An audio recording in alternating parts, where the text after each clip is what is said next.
ఓం శ్రీరామచంద్ర పరబ్రహ్మణే నమః. ఓం నమో వశిష్ఠ విశ్వామిత్ర వ్యాస వాల్మీకి సుఖాదిభ్యః. ఓం శుక్లాంబరధరం విష్ణుం శశివర్ణం చతుర్భుజం ప్రసన్నవదనం ధ్యాయేత్ సర్వవిఘ్నోపశాంతయే.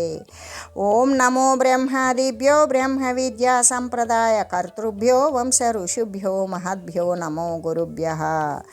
ఓం శ్రీరామో రామభద్రశ్చ రామచంద్రశ్చ శాశ్వతః రాజీవలోచన శ్రీమాన్ రాజేంద్రో రఘుపుంగవః. శ్రీ యోగవాసిష్టము ఉపశమ ప్రకరణము. అయితే ఒకసారి ఆ ఉద్దాలకుని యొక్క మనసు ఎలా ఉంటుంది అంటే బ్రహ్మస్వరూపాన్ని దర్శిస్తాడు.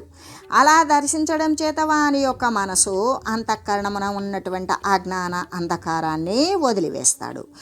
కొంత ఉపశమించినప్పటికీ ఉన్నప్పటికీ కూడా మరలా విషయాల యొక్క అనుసంధానము చేత వెంటనే విషయాల పట్ల ఆసక్తమై బాధించబడినటువంటి పక్షిలాగా విషయాల ప్రక్కకే పోతూ ఉంటాడు. అంతేకాదు మరి ఒకప్పుడైతే వాని మనసు విషయ సుఖాలను పొందుతూ ఉంటుంది, సమాధి సుఖాన్ని కూడా వదిలివేస్తుంది. అజ్ఞానము ఆత్మజ్ఞానము అనేటువంటి రెంటి మధ్య కూడా అది లయించిపోయి అది దానిని అనుసరించక దీనిని అనుసరించక చిరకాల అభ్యస్తమైనటువంటి తను నిద్రాస్థితిని పొందుతూ ఉంటుంది. ఈ విధంగా భయంకర పర్వత కందర ప్రదేశాల యందు ప్రతి దినము కూడా ధ్యాన తత్పరుడైన ఉద్దాలకుడు తన యొక్క ధ్యాన వృత్తుల యందు వ్యాకులత్వాన్ని పొందుతూనే ఉన్నాడు. అంతేకాదు తృష్ణా తరంగాల చేత చెలింపబడేటువంటి దేహము కలిగి కోరికల చేత ఎల్లప్పుడూ చెలించబడుతుంది అటువంటి శరీరాన్ని కలిగి అది మరి వాయువు చేత చెలించబడేటువంటి తీరస్థ వృక్షములాగానే సంకటములు కష్టమునందు పడిపోయి ఉన్నది. ఆ విధంగా మహామేరు పర్వతం మీద సూర్యుడు ఏకాకి అయి చెరించినట్లుగానే, మేరు పర్వతమునందు సూర్యుడు ఒంటరిగా చెరించినట్లుగానే వ్యాకుల మనసు కలిగినటువంటి ఆ ఉద్దాలకుడు ఆ పర్వత ప్రాంతమునందు సంచరించసాగాడు. అలా సంచరిస్తూ ఉండేటువంటి ఒక సమయమున సర్వ ప్రాణులకు కూడా దుష్ప్రాపమై అంటే సర్వ ప్రాణులకు కూడా ఏ విధంగా లభించినటువంటి జీవ సంచారరహితమైన గుహ ఒకదానిని, అంటే అక్కడ జీవ సంచారరహితము బ్రతికి ఉన్నటువంటి ప్రాణులు ఎవరూ కూడా ఆ గుహ యందు ఉండరు. అటువంటి గుహ ఒకటే అతనికి కనబడింది. ఒకానొక ముని గనక మోక్షస్థితిని పొందినట్లు అతడు పొందగలిగాడు. ఒక ముని గనక తన యొక్క సాధనా వశము చేత మోక్షస్థితిని ఎట్లా పొందాడు, అలాగే అక్కడ జీవ సంచారము లేనటువంటి ఆ యొక్క గుహను అనుకోకుండా తిరుగుతూ ఒక గుహను చూశాడు, దాంట్లో వెళ్ళాడు. అది ఎట్లా ఉన్నది, అది ఎలా ఉన్నదంటే అధిక వాయు సంచారరహితము, అక్కడ ఎక్కువగా గాలి ఉండదు. పక్షుల చేత అప్రాప్తమునుట అంటే అక్కడ పక్షులు కూడా రావు. దేవతలు గంధర్వులు మొదలైన వారితో కూడినటువంటి అదృష్టము బ్రహ్మదేవునిలాగానే శోభిస్తూ ఉన్నట్లుగా ఉన్నది. అంతేకాదు పుష్పాల యొక్క సమూహాల చేత కప్పబడి ఉన్నది.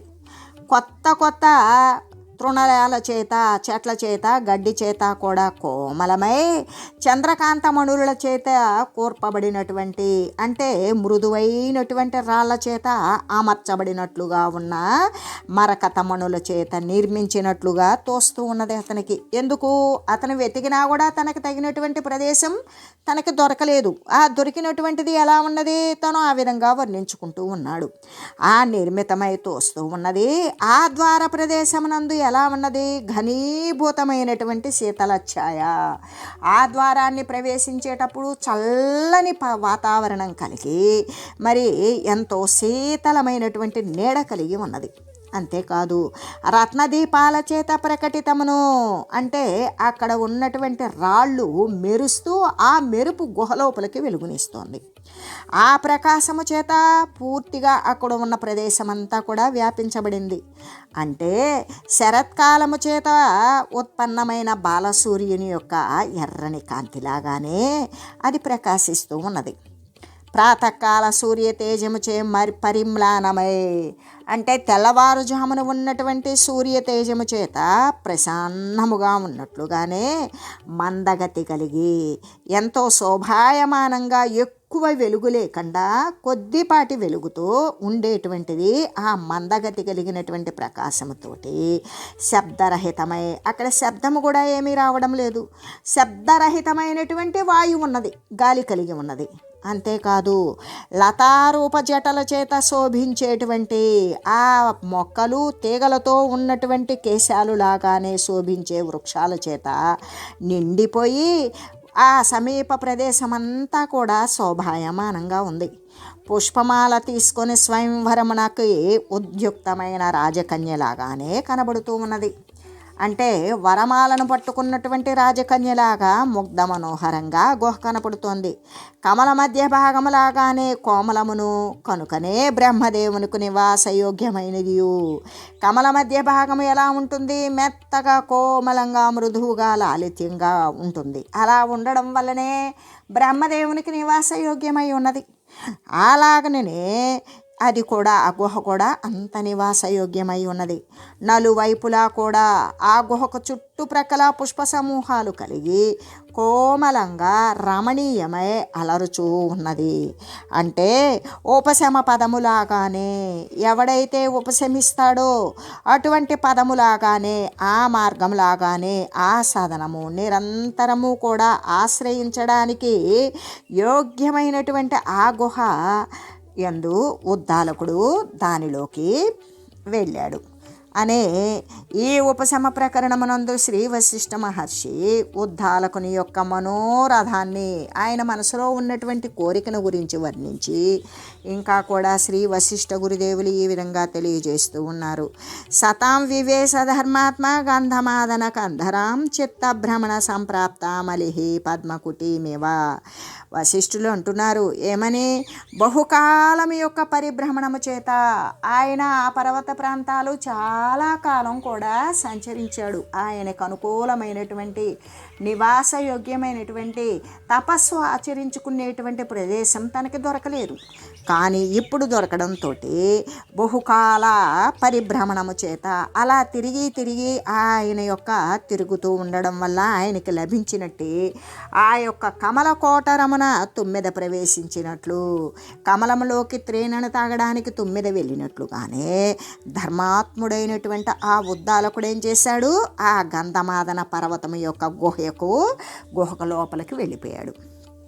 వెళ్ళిపోయి సమాధ్యున్ముఖుడై సమాధి చెందాలి అని ప్రయత్నం చేయాలి అనుకున్నాడు. వెళ్ళిపోయి అతడందు ప్రవేశించుట చూడగా సృష్టి వ్యాపారాల నుండి విరక్తుడై, అతను సృష్టి వ్యాపారాలు అంటే పుట్టుట చావుట, మరి ఈ జన్మ జరా వ్యాధులు మరణాలు, ఈ ముసలి రోగాలు, ఇటువంటి విషయాలు కలిగినటువంటిదే సృష్టి వ్యాపారం. ఈ సృష్టి వ్యాపారం నుండి అతనికి విరక్తి కలిగింది. ఈ దేహ లోక సంబంధమైనటువంటి విషయాల పట్ల అతనికి విరక్తి కలిగింది. బ్రహ్మదేవుడు కనుక సత్యలోకమందల తన అపరాజితాపురాన్ని ప్రవేశించుచున్నట్లుగానే ఉన్నది. బ్రహ్మదేవుడు తన యొక్క తను పూజించేటువంటి అపరాజిత ప్రదేశాన్ని ప్రవేశించినట్లుగానే ఆ ఉద్దాలకుడు ఆ గుహని ప్రవేశించాడు ఈ సృష్టి వ్యాపారాల యందు విరక్తుడై. అయితే నూతనమైనటువంటి పత్రాల చేత, అంటే కొత్త కొత్త ఆకులు తీసుకున్నాడు, కోమలంగా ఉన్నవి అవి.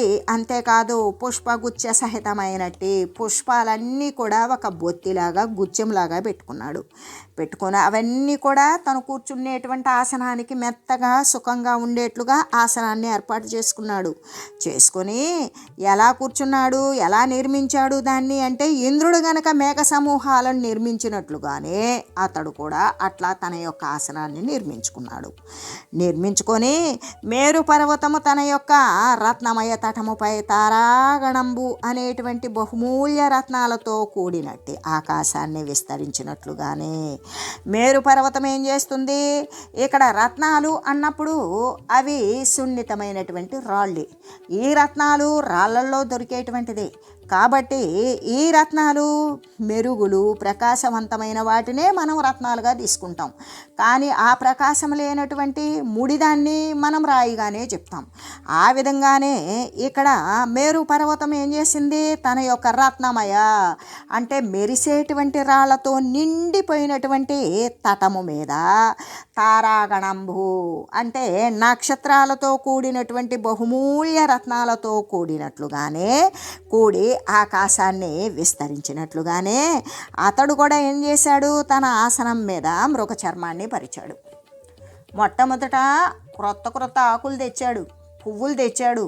ఆ బండరాతి మీద అరుగు మీద చక్కగా పరుచుకున్నాడు. దానిపైన ఈ విధంగా ఒక జంతు చర్మాన్ని పరిచాడు. మృగ చర్మాన్ని మృగ చర్మము అంటే లేడి చర్మం, మృగము అంటే లేడి. ఆ విధంగా అక్కడ విషత్యాగము చేత తన యొక్క చిత్తవృత్తులను సూక్ష్మం చేస్తూ తన యొక్క విషయవాసనలన్నీ కూడా సూక్ష్మీకరించాడు. తన చిత్తవృత్తులన్నీ కూడా లేకుండా చేశాడు. శుద్ధమైన అంతఃకరణంతో కూడుకున్నాడు. వర్షము తర్వాత పర్వతం మీద మేఘంలాగానే మరి నిశ్చలంగా ఉన్నాడు. ఏ విధంగా వర్షించిన తర్వాత మేఘం నిశ్చలమైపోతుంది, అలాగే తను కూడా తన యొక్క విషయ వృత్తులన్నీ కూడా సూక్ష్మం చేసి దూరీకరించి ప్రసన్నంగా శుద్ధమైన అంతఃకరణంతో అలా తన యొక్క ఆసనం మీద కూర్చున్నాడు. ఇటువైపు తిరిగి ఉత్తరాభిముఖుడై ఉత్తరం వైపు చూస్తూ కూర్చున్నాడు. ప్రబుద్ధులైనటువంటి ఈ ఉత్తరం వైపు ఎవరు చూస్తారు? మహాధీర మేరుధీర సమానులైనటువంటి బుద్ధివంతులైనటువంటి విజ్ఞాన కనులైన కపిల మహర్షి మొదలైన వారు కనుక ఏ విధంగా ఉంటారో అలాగే ఉత్తరాభిముఖుడై చూస్తూ పద్మాసనం వేచుకొని ఆ కాలి మడమల చేత ఇలా పద్మాసనం అంటే 2 కాళ్ళు ఒకదాని మీద ఒకటి పెట్టుకున్నాడు. ఆ కాలి మడమల చేత తన యొక్క వృషణాలను నొక్కిపట్టి బ్రహ్మ మొదలైనటువంటి గురు పరంపరా ప్రాప్తమైనటువంటి ప్రణామాంజలిని సమర్పించాడు. ఎక్కడ నుండి అంటే మొట్టమొదట ఎక్కడి నుండి మొదలు పెట్టాలో సృష్టి ప్రారంభకర్త అయినటువంటి బ్రహ్మ దగ్గర నుండి మహనీయాల వరకు కూడా సర్వులకి కూడా ప్రణామముతో కూడినటువంటి నమస్కారాన్ని ప్రార్థించి మరీ చేసి వాసనాభ్య సమాహృత్య మనోమృగముపప్లుతం నిర్వికల్ప సమాధద్యం చకారే మాం విచారణం. విషయాల వైపుకు పరిగెత్తేటువంటి మనస్సు అనేటువంటి లేడీ తన యొక్క వాసనల నుండి తప్పించి నిర్వికల్ప సమాధి నిమిత్తం అతడు ఈ విధంగా చింతన చేశాడు. ఎలాగా అంటే మనస్సు ఎప్పుడూ ఎటు పరిగెడుతుంది అంటే విషయాల వైపుకే పరిగెడుతుంది. అప్పుడు ఆయన ఏం చేశాడు? ఉద్దాలకుడు అంటే విషయాల వద్దకు పరిగెట్టేటువంటి తన యొక్క మనస్సు అనేటువంటి మృగాన్ని వాసనల నుండి మరలించాడు. అంటే ఏ విషయ వాసన సంబంధమైనటువంటిది ఉన్నదో ఆ మనసు అనే మృగాన్ని అటువైపు నుండి ప్రక్కకు తిప్పి ఆ మనసును ప్రక్కకు తిప్పి నిర్వికల్ప సమాధి కోసం ఈ విధంగా విచారణ చేస్తూ ఉన్నాడు. మరి తను సమాధిని పొందాలి అనేది కదా వచ్చింది, ఆ విధంగా కూర్చున్నది. సమాధి నిమిత్తము ఆ విధంగా ఇతను ఇలా చింతన చేస్తూ ఉన్నాడు. ఏమని? అయమూర్ఖ మనఃకోత స్తవ సంసార వృత్తిభిః ధీమంతో నిషేవంతే పర్యంతే దుఃఖదాం క్రియాం. ఓ మూర్ఖ మానసమా, సాంసారికమైన వృత్తుల చేత నీకేమిటే ప్రయోజనము? అంతమునందు చిట్ట చివరిలో దుఃఖాన్నే కలిగిస్తూ ఉంటుంది. ఆ దుఃఖాన్నే కలిగించేటువంటి క్రియలను బుద్ధిమంతులు ఎప్పటికీ ఆచరించరు కదా అని చెబుతూ, ఓ మూర్ఖ మనస్సా, ఈ సంసార వృత్తులచే నీకేమిటి ప్రయోజనం? చిట్ట చివరకు అంటే చివరిలో కడలో దుఃఖాన్నే కలుగజేస్తుంది. ఆ కలుగజేసేటువంటి క్రియను బుద్ధిమంతులైనటువంటి వారు ఎప్పటికైనా కూడా చేయరు కదా అని తనకు తానే విచారించుకుంటూ తన మనస్సుకు తను లాలనతో కూడినటువంటి విషయాలను బోధిస్తూ అనుధావతియో భోగాం త్యక్త్వా రసాయనం సంత్యజ్య మంధరావనం సా యాతి విషజంఘలం. శాంతి అనే అమృతాన్ని వదిలివేసి విషయభోగాల వైపుకు పరిగెత్తేవాడు కల్పవృక్ష సహితమగు వనాన్ని త్యజించి విషవృక్షాలు కలిగిన అరణ్యానికి పనికి పోవు చందమనే ఉంటుంది కదా. అంటే శాంతి అనేటువంటి అమృతాన్ని వదిలివేస్తున్నావు. అంతేకాదు విషయాల పట్ల నీవు పరిగెత్తుతున్నావు. అది ఎలా ఉంటుంది అంటే కల్పవృక్ష సహితము. కల్పవృక్షము అంటే దాని దగ్గరుండి దాని యొక్క నీడలో నిలబడి, కల్పవృక్షం క్రింద నిలబడి ఏది కల్పిస్తే ఏది కోరితే అది సిద్ధిస్తుంది. అటువంటిదైనటువంటి శాంతి అనే అమృతం లాంటిదే ఈ పారమార్థికమైనటువంటి తత్వం. దానిని వదిలివేసి విషయభోగాల వైపుకి, అంటే విషవృక్షాలు కలిగినటువంటి అరణ్యానికి ఎందుకు పరిగెడుతూ ఉన్నావు అని చెబుతూ, ఎలాగంటే ఎవడైతే శాంతి అనేటువంటి అమృతాన్ని వదిలి, అంటే ఇంద్రియ మనంబుల యొక్క శమనము, ఏది అంతరేంద్రియ బాహ్యేంద్రియాల యొక్క వాటిని నిగ్రహించడము అనే దానిని, అటువంటిది అమృతము వంటిది. ఆ అమృతాన్ని వదిలేసి విషయభోగాల వైపుకు పరిగెడతారు. అతడు ఎలాగంటే మందార వనాన్ని త్యజించి విషవృక్షాలతో నిండిన అరణ్యం వైపుకు పోయిన వాడే అవుతాడు కదా అని చెబుతూ, అంతేకాదు యది ఆసి మహీరంధ్రం బ్రహ్మలోక మదాభివ తన్న నిర్వాణమాయాసి వినోపాశమనామృతం. ఓ మనసా, నీవు పాతాళానికి పోయినప్పటికీ లేక బ్రహ్మలోకానికి వెళ్ళినా సరే శాంతి అనేటువంటి అమృతం లేదనుకో, నీకు నిర్వాణమునందు అంటే నిత్య నిరతిశయానందమున నీకు ఎప్పటికీ కూడా చోటు దొరకదు. చోటు లేకపోతే నీకు విశ్రాంతి లేదు కదా అని చెబుతూ, ఓ మనస్స, నీవు పాతాళానికి వెళ్ళు లేదా బ్రహ్మలోకానికే వెళ్ళు, ఏటన్నా వెళ్ళు. ఎందుకు?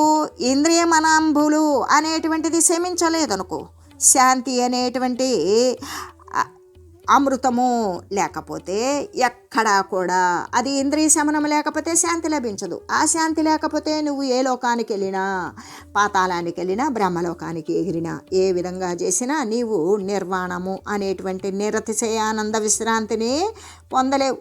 ఆ పరమాత్మ పదమునందు నీకు ప్రదేశము దొరకదు, నీకు అవకాశం లభించదు అని చెబుతూ, అంతేకాదు ఆశాశతావ పూర్ణత్వే త్వమేవం సర్వదుఃఖదం త్యజ్యయాహి పరం శ్రేయ పరమేకాంత సుందరం. ఆశలన్నీ కూడా తీరకపోతే నీవందరికీ కూడా దుఃఖప్రదమే అవుతావు. నీ ఆశలు ఎప్పటికీ పూర్ణాలు కావు, అవి నిండవు. కాబట్టి అవి ఆశలన్నీ తీరకపోయినా తీర్చకపోయినా నీవు అందరికీ కూడా దుఃఖంగా బరువుగానే అవుతావు.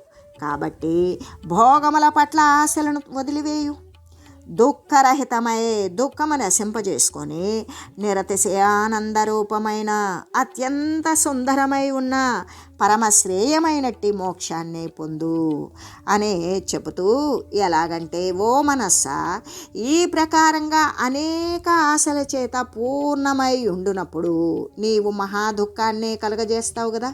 కాబట్టి ఇక నుండి నీవు భోగాశలను త్యజించు. అలా త్యజించి దుఃఖరహితమైనటువంటి నిర్దుఃఖ నిరతిశయానంద రూపము అవడము చేతనే పరమ సుందరమైనట్టి మహాశ్రేయమైనటువంటి మోక్షాన్ని పొందగలుగుతావు అని చెబుతూ, ఇమా విచిత్రాః కలన భావాభావమయాత్మికాః దుఃఖాయైవ తవోగ్రాయ న సుఖాయ కదాచన. ఇష్ట సంపత్తి, అనిష్ట నివారణ, ఇష్టాన్ని సమకూర్చుకోవడం, ఇష్టం లేని దానిని వదిలివేయడం అనే వాటితో కూడిన ఈ పలువిధ విషయాలు అన్నీ కూడా నీకు మిక్కిలి దుఃఖాన్నే కలగజేస్తాయి, కానీ సుఖమైతే ఎన్నటికీ కాదు కదా. ఎలాగంటే ఇష్ట సంపత్తి, అనిష్ట నివారణము, వీటితో కూడినటువంటి పలు రకాల విషయాలు అన్నీ కూడా మిగుల దుఃఖాన్నే కలగజేస్తాయి, కానీ సుఖము అనేటువంటిది ఎప్పటికీ కాదు.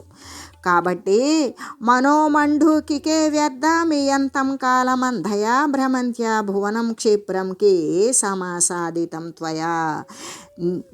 ఓ మూర్ఖమైన మనస, మేఘమందు కప్పలాగానే, అంటే మేఘాలలో ఆ యొక్క వర్షించటానికి నిండి ద్రవముతో నిండి ఘనీభవించినటువంటి మేఘాల యందు చిన్న చిన్న కప్ప పిల్లలు చేప పిల్లలు ఉన్నట్లుగానే ఆ మేఘమునందు ఉన్నటువంటి కప్పలాగానే ఈ శబ్దము మొదలైన వృత్తుల యందు ఏల నీకు నిరంతరం వ్యర్థంగా సంచరిస్తూ ఉంటావు. ఓ మనస్సు అనబడే మండోకమా అంటే కప్ప, ఇంతకాలము కూడా జగత్తు అంతటా కూడా వ్యర్థముగా తిరుగుచు నీవేమైనా పొందగలిగావా అని చెబుతూ, ఓ మనస్సు అనేటువంటి మండూకమా, ఓ కప్ప, వ్యర్థముగా ఇంతకాలము మరి ఈ ప్రపంచమంతా కూడా గ్రుడ్డిగా సంచరిస్తూ ఉన్నావు, తుదకు నీవు ఏమి పొందగలిగావు అని చెబుతూ, అంతేకాదు యస్మాత్ కించిదవాప్నోషి యస్మిన్ వహసి నిర్వృతిం తస్మింశ్చేతః శమే మూర్ఖ నానుబధ్నాసి కిం పదం.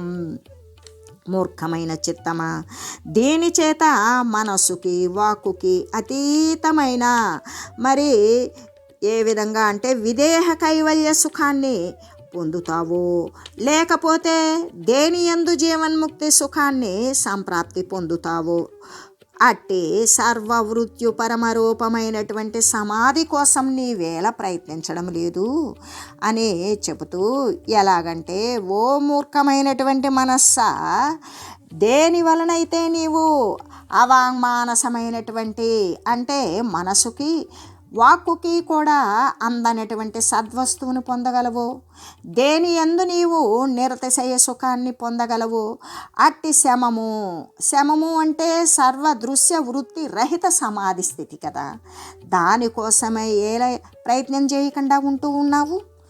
అగత్య శ్రోత్రతాం మూర్ఖ వ్యర్థోత్థానోపబృంహితాం ధియా శబ్దానుసారిణ్యా మృగావన్మాక్షయం వ్రజ.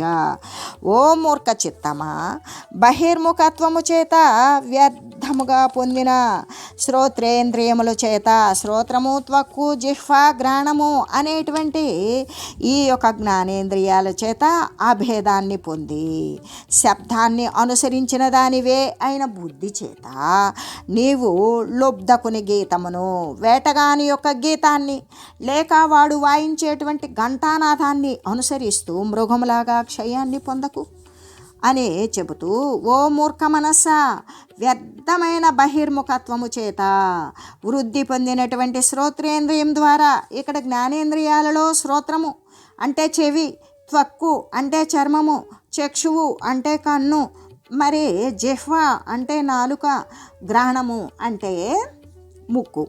అయితే మొట్టమొదట శ్రోత్రేంద్రియము, ఈ చెవి ద్వారా నీవు ఏం చేస్తున్నావు, వ్యర్థమైనటువంటి ఈ చెవింద్రియం ద్వారా, శ్రవణేంద్రియం ద్వారా నువ్వు బహిర్గతం అవుతున్నావు. అది చెవికి జడప్రాయమైనది చెవి, కానీ దానిలో మనసు చొప్పించబడింది. ఆ మనసు చొప్పించబడి ఆ చెవి అనేటువంటిది ఈ యొక్క శ్రవణేంద్రియం బహిర్ముఖంగా మళ్ళీ వాడు చేసేటువంటి అంటే బహిర్ముఖమునందు ఆ శబ్దమునందు, వేటగాడు ఆలపించు గీతమునందు నీవు ఏ విధంగా అంటే ఆ బోయవాడు పాడేటువంటి గానమునందు, వాడు ఊదేటువంటి ఘంటా శబ్దమునందు కూడా తాదాప్యాన్ని పొందుతున్నావు. పొందేం చేస్తున్నావు, నిలబడిపోతున్నావు. అప్పుడు ఆ బోయివాడు నిన్ను కొట్టేస్తున్నాడు. ఈ విధంగా శ్రోత్రేంద్రియం ద్వారా నీవేం చేస్తున్నావు, నీకు నువ్వు నష్టపోతూ ఉన్నావు. దానివల్ల నీకు క్షయమే జరుగుతుంది అని తెలియజేస్తూ, త్యక్త్వా మాగత్య దుఃఖాయ స్పర్శోన్ముఖతయా ధియా మూర్ఖమా బద్ధతామేహి గజీ లుబ్ధ గజేంద్రవత్. ఓ మూర్ఖ చిత్తమా, నీవు బాహ్య స్పర్శ అనేటువంటి దాని పట్ల నీకు బాగా కోరిక ఎక్కువ అవుతుంది, అటువైపు మళ్ళుతున్నావు. బుద్ధి అనేటువంటి త్వగేంద్రియము చేత అంటే ఈ యొక్క బుద్ధి ప్రేరేపితమైనటువంటి ఈ త్వక్కు అంటే చర్మము ద్వారా ఆ భేదాన్ని పొందుతున్నావు. అయితే పొంది ఈ బుద్ధి ఏం చేస్తోంది అంటే చర్మరూపాన్ని ధరిస్తుంది. ధరించి ఏ విధంగా కరిణి లోభము చేత కరిరాజు పగిలి బంధమును తగులుకొనుకో అని చెబుతూ, అది ఏ విధంగా అంటే ఆడ ఏనుగు యొక్క పొందు కోసం కోరినటువంటి మగ ఏనుగు బంధించబడినట్లుగానే, ఏనుగును బంధించాలి అనుకుంటాడు మావటివాడు, కానీ ఏనుగును బంధించడం వాడికి వశమవుతుందా? కాదు. కానీ వాడు దానిని ప్రలోభ పెట్టాలి అనుకుంటాడు, ఒక పెద్ద గొయ్యి తీస్తాడు. ఆ గొయ్యి ఏనుగు పట్టేటంతకంటే ఇంకా పెద్ద గొయ్యి తీసి దానిపైన ఏనుగు చాలా సూక్ష్మజ్ఞాని, దానిని అది గమనిస్తుందేమోనని దానిపై వెదురు తడికలు వేస్తాడు, దానిపై మళ్ళీ మట్టి చల్లుతాడు, ఒక ఎట్లా 4-5 అంగుళాలు మట్టి చల్లుతాడు, దానిపై గడ్డి గింజలు చల్లుతాడు. ఆ గడ్డి గింజలు ఇక తృణాలు అవన్నీ కూడా లతలు మొక్కలు అవన్నీ లేస్తాయి. లేచిన తర్వాత అది మామూలు భూమితో సమానంగా ఉన్నప్పుడు గోతికి ఆవలి వైపు ఆడ ఏనుగుని పెడతాడు. పెట్టి ఇటువైపు వచ్చేటువంటి మగ ఏనుగుల్ని పట్టాలి అంటే ఆ ఆడ ఏనుగుని అంటే దాని యొక్క స్పర్శ సుఖాన్ని పొందాలి అని కోరినటువంటి మగ ఏనుగు ఏమి చేస్తుంది అంటే దానిని కోరి గ్రుడ్డిగా దాని మీద మరి కామోపవశము చేత ఆ స్పర్శ సుఖాన్ని ఆశించి వాడు తీయబడినటువంటి గడ్డి మొలిసినటువంటి గోతి యందు నడిచి ఆ బరువుకు అది తట్టుకోలేక తడికి విరిగి కింద పడిపోగానే ఆ ఏనుగును వాడు పట్టివేస్తాడు. ఆ విధంగా బంధంలో చిక్కుబడిపోతూ ఉన్నది అని తెలియజేస్తూ, ఎలాగంటే ఓ మూర్ఖ చిత్తమా, స్పర్శోన్ముఖమైనటువంటి స్పర్శ సుఖానికి ఇష్టపడి బుద్ధి చేత త్వగీంద్రియత్వమును అంటే ఆ బుద్ధి ప్రేరితమైనటువంటి ఈ చర్మ స్పర్శరూపమైనటువంటి ఆ సుఖానికి లోబడి నీవు దుఃఖాన్ని పొందిన దానవే ఆడ ఏనుగును గురించినటువంటి లోభము చేత బంధనమునందు తగులుకొనిన మగ ఏనుగులాగానే నీవు కూడా ఈ విధంగా మరి బంధాన్ని పొందకు అని చెబుతూ, అంతేకాదు రసనాభావమాగత్య గర్ధేనాంధ దురందసాం మానాశమేహి బడిశాపి పిండీలంపట మత్స్యవత్. దుష్టాన్న లోభము చేత మత్స్యం ఏం చేస్తుంది, నీళ్ళల్లో తిరుగుతుంది, పాచి అవి తింటుంది. కానీ అక్కడ ఏమవుతుంది, దానిని పట్టడానికి జాలేరివాడు వస్తాడు లేదా చేపలు పట్టేవాడు వస్తాడు. వాడేం చేస్తాడు, ఒక కర్ర కడతాడు, కర్రకు తాడు పెడతాడు, తాడుకి ఒక కొక్కెం పెడతాడు. ఆ కొక్కానికి ఎర్ర చేప ఎర అనేటువంటిది తీస్తాడు. ఎర అంటే అది ఏ విధంగా అంటే మనకి నత్రజని అనేటువంటిది ఉత్పన్నం చేయడానికి ఏర్పడినటువంటి భూమిలోప పొరల్లో ఎర్రలు అనేటువంటివి ఉంటాయి. ఆ ఎర్ర అనేటువంటి దానిని పెరికి భూమి నుండి దాన్ని తీసుకొచ్చి ఆ కొక్కానికి తగిలించి దాని చివర ఒక పెద్ద తాడు కట్టేసి దానిలోకి వేస్తాడు. ఆ తాటికి ఏలబడిన కొక్కానికి తగిలించినటువంటి ఎర అనేటువంటి ఆ మాంసపు రుచి కోసం ఆశపడినటువంటి ఆ చేప దాన్ని ఆ ఎరని అది రోజు తినే పాచిని వదిలివేసి కొత్త పదార్థాన్ని ఆశిస్తుంది. ఆ రుచి కోసం 1-2 సార్లు కొరుకుతుంది, దూరంగా పోతుంది. 3వసారి 4వసారి ఆ రుచి దానికి బాగా అనిపిస్తుంది. రోజు తాను తినేటువంటి పదార్థం కంటే కూడా ప్రత్యేకంగా ఉంటుంది. అప్పుడు ఆ ఎరని మొత్తాన్ని మింగాలని నోట్లో పెట్టేసుకుంటుంది గట్టిగా. పెట్టినప్పుడు ఆ ఎర మొత్తం లోపలికి వెళ్ళేటప్పటికి ఆ కొక్కెం ఆ చేప యొక్క అంగిలికి తగులుకుంటుంది. వాడు పైకి తాడు లాగానే వాడు ఆ చేప ఆ ఎరకు ఆశపడి దాని యొక్క వినాశం అదే తెచ్చుకున్నట్లుగానే ఈ విధంగా ఓ చిత్తమా నీవు ఈ విధంగా ఆశపడి మరి ఇబ్బంది పడకు ఓ గ్రుడ్డి మనస్సా. అలాగే రసనేంద్రియము ద్వారా అంటే ఏ జిహ్వ చాపల్యం అయితే ఉన్నదో ఆ చాపల్యం ద్వారా నువ్వు ఆ రసనేంద్రియ అంటే జిహ్వ రూపాన్ని పొంది దుష్ట భోజనాల పట్ల కలిగినటువంటి ఆశ చేత కాలమందలి అంటే ఆ గాలం వేస్తాడు కదా, గాలంలో ఉన్నటువంటి ఎరను కూర్చున్నటువంటి ఆశ చేత నశించేటువంటి చేపలాగానే వినాశాన్ని పొందకు ఓ గ్రుడ్డి మనసా అని తను ఆ విధంగానే చెప్తూ, అంతేకాదు చాక్షుషీం వృత్తిమాశ్రిత్య ప్రభారూపా చయోన్ముఖీం మాగచ్చదగ్ధదాం ముగ్ధ కాంతిలుబ్ధ పతంగవత్. ఎలాగంటే అలాగనే పలు రకాలైనటువంటి రూపాల వైపుకు పరిగెత్తేటువంటి నేత్రవృత్తిని పొంది రూపలోభము చేత మిడుతలాగానే దగ్ధంగాకు. ఎలాగంటే ఎర్రగా మంటలు మండుతున్నాయి, అదేదో ఎర్రగా ఉన్నదని మంటల్లో పడితే మిడత కాలిపోయినట్లుగానే ఏ విధంగా కంటికి కనబడేటువంటి ఆ ఎర్రని మంటలోకి ఆశపడి లోబడి దానిని ఏదో పట్టుకుందామని మిడత దాని యందు పడి నశించినట్లుగానే నీవు ఈ విధంగా ఓ గ్రుడ్డి మనసా ఇలా బాధల పడకు అని తెలియజేస్తూ, ఓం మంగళం శ్రీ గురుదేవాయ మహనీయ గుణాత్మనే సర్వలోక శరణ్య శరణ్యాయ సాధురూపాయ మంగళం. ఓం మంగళం కోసలేంద్రాయ రామాయ రామభద్రాయ చక్రవర్తి తనూజాయ సార్వభౌమాయ జానకీ వల్లభాయ శ్రీరామచంద్రాయ మంగళం. ఓం తత్సత్.